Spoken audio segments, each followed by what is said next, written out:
पोशाख the क्लथिंग hub मुंढा Selu आपल्या मनपसंत खरेदीसाठी पोशाख मुंढा सेलू.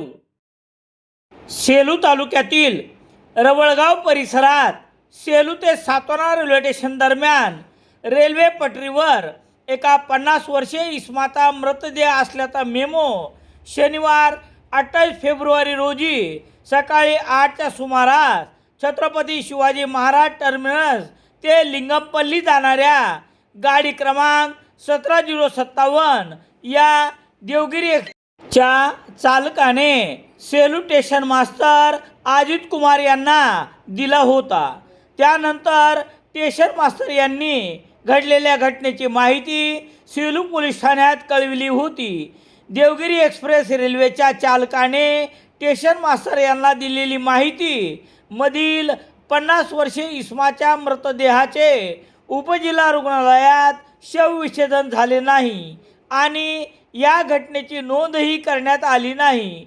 मग हा मृतदेह घटनास्थळावरून कोणी हलविला यामुळे एकच खळबळ उडाली आहे.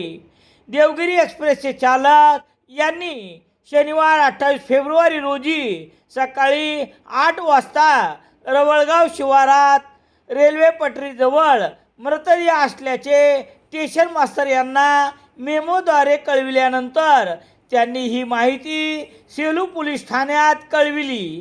पण या मृतदेहाचे शवविच्छेदन सेलू उपजिल्हा रुग्णालयात झाले नसल्याची माहिती उपजिल्हा रुग्णालयाचे वैद्यकीय अधीक्षक डॉक्टर संजय हरबडे यांनी दिली आहे. या मृतदेहाची सेलू पोलीस ठाण्यात नोंद नाही अशा विचित्र घटनेने सध्या तरी मोठी खळबळ उडून दिली आहे. मग मृतदेह खोटा की या घटनेचा तपास करणारे खोटे असा प्रश्न उपस्थित होत आहे. या मृतदेहाला अखेर न्याय कोण देते ते पाहण्यासारखे आहे. घडलेल्या घटनेला आज रविवार 1 मार्च 26 रोजी दुसरा दिवस उजाडला आहे.